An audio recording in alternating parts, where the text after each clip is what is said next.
ಎಲ್ಲರಿಗೂ ನಮಸ್ಕಾರ. ಈಗ ತಾನೇ ಫಾರೆಸ್ಟ್ ನೋಡ್ಕೊಂಡು ಬಂದಿದ್ದೀವಿ. ಎಕ್ಸ್ಟ್ರಾಡಿನರಿ ಒಂದು ಥ್ರಿಲ್ಲರ್, ಹಾರರ್ ಮತ್ತು ಎಂಟರ್ಟೈನರ್ ಅಂತ ಹೇಳೋಕ್ಕೆ ಇಷ್ಟಪಡ್ತೀನಿ. 2 hours 24 minutes ಸಿನಿಮಾ. ಒಂದು ನಿಮಿಷ ಬೋರ್ ಆಗಲ್ಲ. ಅದು ಒಂದೇ ಜಾಗದಲ್ಲಿ ಆ ಥರದೊಂದು ಸಿನಿಮಾ ಮಾಡೋದೇ ಚಾಲೆಂಜಿಂಗು. ಆ ಥರದೊಂದು ಸ್ಕ್ರಿಪ್ಟ್ನ ತುಂಬ ಚೆನ್ನಾಗಿ ಹ್ಯಾಂಡಲ್ ಮಾಡಿದ್ದಾರೆ. ಸ್ಕ್ರೀನ್ ಪ್ಲೇ ಮತ್ತು ಡೈಲಾಗ್, ಪ್ರತಿಯೊಬ್ಬ ಆರ್ಟಿಸ್ಟು, ರಂಗಣ ರಘು ಸರ್ ಆಗಿರ್ಬೋದು, ಚಿಕ್ಕಣ್ಣ ಅವರಾಗಿರ್ಬೋದು, ಅನೀಶು, ಗುರುನಂದನ್ನು, ಅರ್ಚನಾ ಕೊಟ್ಟಿಗೆ, ಎಲ್ಲ ಉದಯ್ ಮೆಹ್ತಾ ಅವರು, ನಟ ಉದಯ್ ಮೆಹ್ತಾ ಅವರು ಎಲ್ಲರೂ ತುಂಬ ಚೆನ್ನಾಗಿ ಅವ್ರ ಪಾತ್ರಗಳನ್ನ ಮಾಡಿದ್ದಾರೆ. So don't miss, everybody should watch this, support ಮಾಡಿ. ತುಂಬ ಚೆನ್ನಾಗಿದೆ. ಒಂದೇ ಒಂದು ಮಾತು ಹೇಳೋದು, ಫಾರೆಸ್ಟ್ ಸಿನಿಮಾ ಒಂದು ಒಳ್ಳೆ ಎಂಟರ್ಟೈನ್ಮೆಂಟ್ ಕಾಮಿಡಿ ಸಿನಿಮಾ. ನಾನು ಸಿನಿಮಾ ಬಗ್ಗೆ ಎಲ್ಲ ಚಿಕ್ಕಣ್ಣ ಅವ್ರು ತುಂಬಾ ಅದ್ಭುತವಾಗಿ ಮಾಡಿದ್ದಾರೆ. ಖ್ಯಾತ ನಟರಾದ ನಿರ್ಮಾಪಕರು ಬುದ್ಧಿಜೀವಿ ಉದಯ್ ಮೆಹ್ತಾ ಸರ್ ಕೂಡ ಅದ್ಭುತವಾಗಿ ಪಾತ್ರ ಮಾಡಿದ್ದಾರೆ. ನಾನು ಒಂದೇ ಒಂದು ಮಾತು ಹೇಳ್ತೀನಿ, ಯಾರಾದ್ರೂ ದುಡ್ಡು ಕಳ್ಕೊಂಡಿದ್ರೆ ದಯವಿಟ್ಟು ಈ ಸಿನಿಮಾ ಡೈರೆಕ್ಟರ್ ಹುಡುಕ್ಬಿಟ್ಟು ಯಾವ ಕಾಡಲ್ಲಿ ಶೂಟ್ ಮಾಡಿದ್ದು ಅಂತ ಹೇಳಿ. ಯಾರು ಜೀವನದಲ್ಲಿ ತುಂಬಾ ದುಡ್ಡು ಕಳೆದಿರೋರ್ಗೆ ಅದೇ ತುಂಬಾ ಉಪಯೋಗಕ್ಕೆ ಬರುತ್ತೆ. ಅದು ಆ ಕಾಡಲ್ಲಿ ತುಂಬಾ ದುಡ್ಡು ಕಳೆದಿರೋರಿಗೆ ಉಪಯೋಗ ಬರುತ್ತೆ ಅಂತ ನನಗೆ ಅನಿಸ್ತಾ ಇದೆ.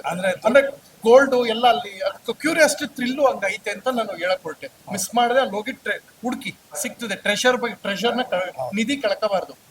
ನಿಧಿ ಕಳ್ಸಿದೀವಿ ನಾವು. ಹೌದಾ? ಲಾಸ್ಟ್ ಅಲ್ಲಿ ನೋಡಿ ಪಾರ್ಟ್ 2 ಗೆ ಅಲ್ಲ ನೋಡೋರು ಸಖತ್ ಆಕ್ಟಿಂಗ್ ಮಾಡ್ತಕ್ಕಣ್ಣ ಕಲಾವಿದ. ಸೊ ಉದಯ್ ಮೆಹ್ತಾ ಸರ್ ತುಂಬಾ ಒಳ್ಳೆ ಪಾತ್ರ. ಇರಿ ಸರ್, ಹೆಂಗ್ ಹೋಯ್ತೀರಾ? ನಿಂತ್ಕೊಳ್ಳಿ. ಏನ್ ಹಿಂಗೆ? ಅವೆಲ್ಲ ಇಲ್ಲ ಸರ್, ನಮ್ಮ ಹತ್ರ ಅವೆಲ್ಲ ಹಿಂಗ. ಹೂನಪ್ಪ, ಸರ್ ನಮ್ ಇಡೀ ಕತೆ ಹೇಳ್ಬಿಡು. ಒಳ್ಳೆ ಅದ್ಭುತವಾದ ಪಾತ್ರ ಮಾಡೋರೆ ಸರ್.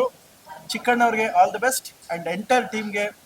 ಅನೀಶ್ ಅವ್ರು ಇರ್ಬೋದು, ಎಲ್ಲರೂ ಅಷ್ಟೇ, ರಂಗಾಯಣ ರಘು ಸರ್ ಎಲ್ಲರೂ ತುಂಬಾ ಚೆನ್ನಾಗಿ ಮಾಡಿದ್ದಾರೆ. ಸರ್ಪ್ರೈಸಿಂಗ್ ಆಗಿ ಉದಯ್ ಮೆಹ್ತಾ ಸರ್ ಪಾತ್ರ ತುಂಬಾ ಟ್ವಿಸ್ಟ್ ಮೇಲೆ ಟ್ವಿಸ್ಟ್ ಇದೆ. ಒಳ್ಳೇದಾಗ್ಲಿ ನೋಡಿ.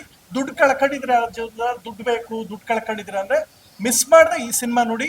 ಆಗಿಲ್ಲ ಅಂದ್ರೆ ಅಡ್ರೆಸ್ ಬೇಕು ಅಂದ್ರೆ ಆ ಡೈರೆಕ್ಟ್ ನೋಡಿಕೊಂಡು ಅವ್ರ ನಂಬರ್ ತಕೊಂಡು ಫೋನ್ ಮಾಡಿ ಕೇಳಿ. ಯಾಕೆಂದ್ರೆ ದುಡ್ಡು ಕಳೆದಿರೋದು ತುಂಬಾ ಹೆಲ್ಪ್ ಆಯ್ತದ ಅದು. ಪಾರ್ಟ್ 2 ಅಲ್ಲಿ ಸಿಗುತ್ತೆ. ಓಕೆ, ಅದು ನಮ್ಮ ಡೈರೆಕ್ಟ್ರು ಕರೆದು ಮಾಡಿಸಿದ್ದಾರೆ. ಸೊ ಹಂಗಾಗಿ ನಮ್ಮ ಜೊತೆ ಕೆಲಸ ಮಾಡಿರೋರು ಕರೆದಾಗ ಗೌರವ ಕೊಟ್ಟು ಮಾಡ್ಬೇಕಾದ್ರೆ. ಅವ್ರಿಗೆ ಏನು ಅಂದ್ರೆ ಅವ್ರು ಪ್ರೊಡ್ಯೂಸ್ ಮಾಡಿದ ನಿರ್ಮಾಪಕ ನಿರ್ದೇಶಕರು ಒಂದ್ಸಲ ನಾನು ಆಕ್ಟ್ ಮಾಡೋದು ಕೇಳ, ಬೇರೆಯವ್ರು ಕರೀತಾರಲ್ಲ ಅಂತ ಖುಷಿ ಐತೆ, ಒಳಗೆ ಐತೆ. ಅದು ಇಲ್ಲ ಐತೆ ಖುಷಿ. ನಮ್ಮ ಡೈರೆಕ್ಟರ್ ಬ್ರಹ್ಮಚಾರಿ ಜೊತೆಗೆ ಮಾಡಿದೀವಿ. ಅವ್ರು ಅದಕ್ಕೆ ಕರೆದಿದ್ದಾರೆ. ಸರ್ ನೀವು ಇಂದ್ರಜಿತ್, ಒಂದೇನು ಪ್ರಶ್ನೆ, ನೀವು ಇಂದ್ರಜಿತ್ ಸರ್ ಅಣ್ಣ ತಮ್ಮರ ಸರ್? ಹೌದು. ಸೂಪರ್ ಸರ್, ಸಖತ್ತಾಗಿ ಇಂಡಸ್ಟ್ರಿನಲ್ಲಿ ಅಣ್ಣ ತಮ್ಮಂದ್ರೆ ನೋಡಕ್ ಇಬ್ರು ಹಂಗೆ ಕಷ್ಟ ಸಡನ್ ಆಗಿ ಹಂಗೆ ಕಾಣಿಸ್ತು. ಖುಷಿ ಆಯ್ತು ಸರ್. ಬಂದ್ಬಿಡಿ ಸರ್, ಬಂದ್ಬಿಡಿ ಸರ್, ಬಂದ್ಬಿಡಿ. ನೀ ಹೇಳಿದ್ ನಾನು ನನ್ನ ತಲೆ ಮುಡಿ ಕೊಟ್ಬಿಟ್ಟು ಬರೋ ಮಾತಾಡಿ ಸರ್. ನೀವು ಬನ್ನಿ ಸರ್, ಅಣ್ಣನ್ ಟಾಟಾ ಮಾಡಿ ಸರ್. ಸರ್ ಅಣ್ಣನ್ ಟಾಟಾ ಮಾಡಿ, ತಮ್ಮ ಟಾಟಾ ಮಾಡ್ತಾ ನೋಡಿ. ಇನ್ನೊಂದ್ 4 ಸಿನಿಮಾ ನಮ್ ಜೊತೆನೆ ಇರ್ತಾನೆ.